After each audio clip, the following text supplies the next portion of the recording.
ये तो पवन खेड़ा जी तो कह रहे हैं कि ये राहुल गांधी जी की वजह से हुआ है, तो सीजेपी बेकार ही वहां अनशन कर रही 2.5 दिन का और वहां बैठी हुई थी, सब काम राहुल जी ने कर ही दिया था। तो ये देश के सकल विद्यार्थी समुदाय की, जो हमारे नौजवान हैं, युवा हैं, उनके सामूहिक जज्बे मतलब की उस जीत। युवा में राहुल जी भी ऐड हो रहे हैं कि नहीं? पूरी बात सुन लीजिए, ये किसी अभिजीत तिपके की, किसी सोनम वांगचुक की जीत नहीं है। इसको राहुल गांधी की या विपक्ष की जीत समझना भी भूल होगा। ओके। भूल होगी।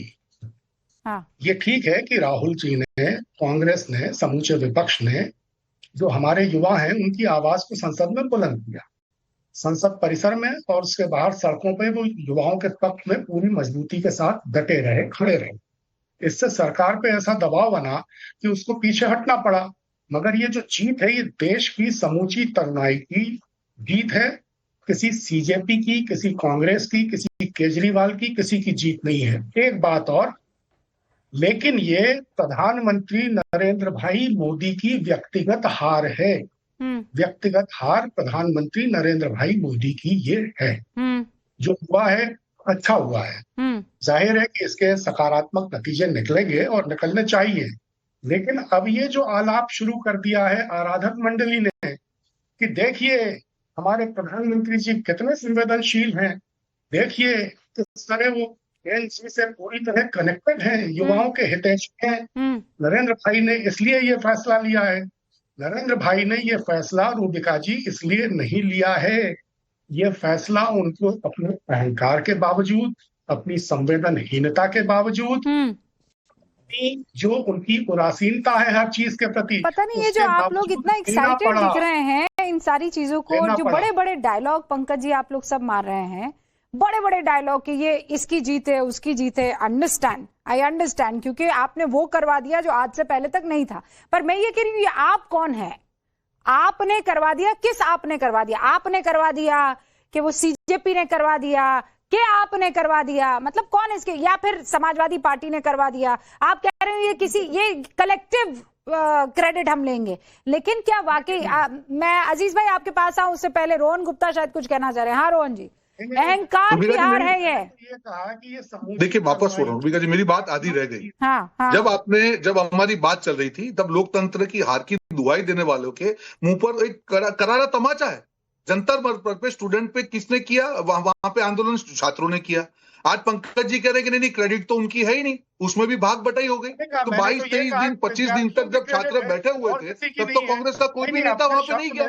जिस दिन अराजकता फैलानी थी। आप दोनों हमारे साथ कैमरे से नहीं जुड़े हुए ना, तो एक दूसरे के ऊपर बोलेंगे तो सुनाई नहीं देगा।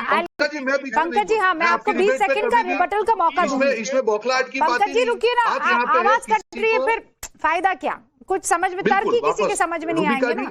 ये जो इन्होंने कहा उसके बाद आप ठीक कर दीजिएगा, दुरुस्त कर दीजिएगा। 20 सेकंड देती हूँ मैं। हाँ रोहन गुप्ता, बात सिंपल इतनी, जो भाग बटाई की बात है, मैंने कहा लोकतंत्र की जीत है।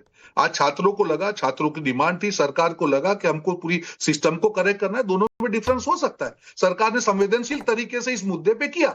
आज जो क्रेडिट भाग बटाई लेने आ गए, जब पंकज जी ने कहा कि नहीं ये तो छात्रों की नहीं, ये किसी एक की जीत नहीं, कलेक्टिव जीत है। अंडरस्टैंड वन थिंग, आप एक बात समझिए, ये क्रेडिट का तो चलिए बाद में ये लोग मसला आपस में डील कर देंगे, ये तो कोई नई चीज नहीं है, पहले भी होती रही है। ये जो आपने दूसरा शब्द सुना था ना कि ये अहंकार की हार है, वो कह रहे हैं कि ये पर्सनल तौर पर पीएम मोदी की हार है। आप इस पर जवाब दीजिए इनको। मैं बिल्कुल जवाब दूंगा।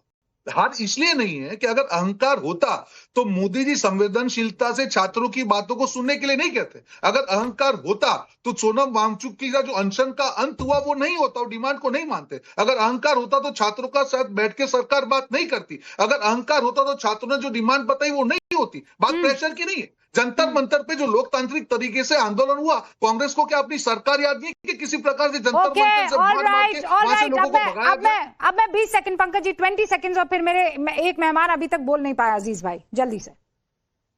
ये साफ हो गया था कि आंदोलन जितना लंबा चलता, सरकार उतनी ही रुपायु होती जाती।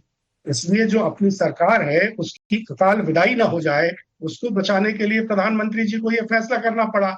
और एक बात इसमें रही, 20 जुलाई तक अड़े रहे। हाँ। लेकिन 20 जुलाई को जब दिल्ली पुलिस की निर्ममता के दृश्य सामने आए, तो राष्ट्रीय स्वयंसेवक संघ के प्रमुख मोहन भागवत जी ने बहुत कड़ा रुख अख्तियार कर लिया, और जो रात को 12 बजे वीडियो बनाना पड़ा, संदेश जारी करना पड़ा। पंकज जी, एक तो आपकी ये जो अजीब अजीब थ्योरी आती है ना, पहले आप कहते हैं कि आरएसएस की सुनते नहीं है पीएम, आप कहते हैं आरएसएस और पीएम जो है एक दूसरे से किसी तरह का कोई संवाद अभी नहीं हो रहा है, फिर अचानक कह रहे हैं आरएसएस गुस्सा हुआ और पीएम साहब ने उसके बाद क्या किया, वो एक सेल्फी वाली क्या जो नया तरीका है उस पे इंस्टा पर आने का, वो उन्होंने कर दिया।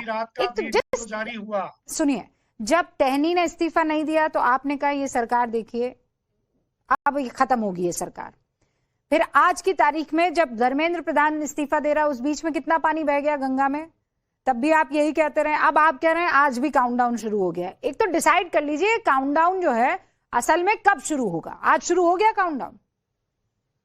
काउंटडाउन तो बहुत पहले से शुरू हो चुका है। बहुत पहले कब से? 2014 से शुरू हो गया था काउंटडाउन। ये तो नहीं 2024 से, ये तो अंतिम अध्याय लिखा जा रहा है, कुछ आखिरी पन्ने बाकी है। आखिरी पन्ने ओके प्रोफेसर साहब जल्दी से, और उसके बाद अजीज भाई। ये लोगों को समझ में नहीं आ रहा है कि ये गवर्नमेंट की यहाँ पे गलती कहाँ है। और मेरे बड़े भाई रोहन जी को मैं बताना चाहता हूं एक एनालॉजी देके, और एनालॉजी एकदम आपके बुल्स आई बैठेगी।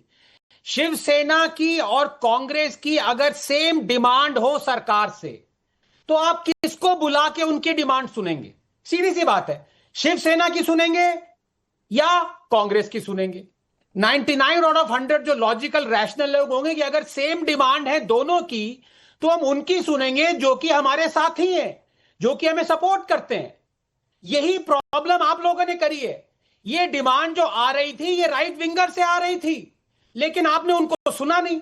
सुना, आपको हेट करते हैं, चाहते हैं कि मोदी को हटाओ, बीजेपी को हटाओ, संघियों को हटाओ। उनकी बात सुन के आज आप खुश हो रहे हैं। ये मेरी बात समझ में नहीं आ रही है। नहीं, वो रोहन जी से बात कर रहे हैं भैया। हाँ, ये रोहन जी की तरफ इशारा था, लेकिन रोहन जी आप जवाब दें उससे पहले। अजीज भाई, आप तो 7वें आसमान पर, पीछे भी कुछ ऐसे ब्रह्मांड टाइप का ही दिख रहा है, क्या है ये? जुपिटर पे है अजीज भाई। कहाँ है? ऐसा है ये रोविका जी, ये भी आप कह रही थी जीत किसकी है। हाँ। तो वो ये जो ब्रह्मांड लगाया गया है पीछे, हाँ। ये पूरे ब्रह्मांड में जो लोग हैं, खुदा के वास्ते ये मत कह देना ये पूरे ब्रह्मांड की जीत है। तो उसमें जो लोग रह रहे हैं इस ब्रह्मांड में, उनके भावनाओं की, उनकी सोच की जीत भावनाओं की जीत। अरे सुनिए, अब आपने ब्रह्मांड की बात की तो मैं क्या कहूँ। मैं समझ सकती हूँ कि जो चीज आप नहीं कर पाए वो सीजेपी ने कर दिया, और उसको उसमें आप जो है जबरदस्ती का खुश हुए चले जा रहे हैं। शहीदों में उंगली कटाकर ये इतना खुश मत हो जाइए कि कुछ का कुछ बोलने लग जाए अजीज भाई आप। ब्रह्मांड की जीत है ये। अब मुझे बोलने दे तो बात हो पाएगी। हाँ कीजिए कीजिए कीजिए। देखिए रोविका जी, एक बात बताए, देखिए यहाँ जीत और हार का सवाल नहीं है। देश के नब्ज को माननीय मोदी जी पहचान नहीं पाए अपने अहंकार की वजह से, अपने घमंड की वजह से। सच ये है, वो बच्चे मांग क्या रहे थे? वो बच्चे थे कौन? वो बच्चे हमारे और आपके बच्चे थे। उनकी भावनाओं को, उनकी फीलिंग्स को इन्होंने समझने की कोशिश ही नहीं की। महीनों बैठे रहे। आप कह रहे मालूम है क्या? मास्टर स्ट्रोक है। किसान वाले मामले में मास्टर स्ट्रोक था, मास्टर स्ट्रोक किसान वाले में भी था, अभी फिर मास्टर स्ट्रोक हो गया। ये इस्तीफा दे दिया, अब उसके बाद फिर मास्टर स्ट्रोक शुरू हो गया।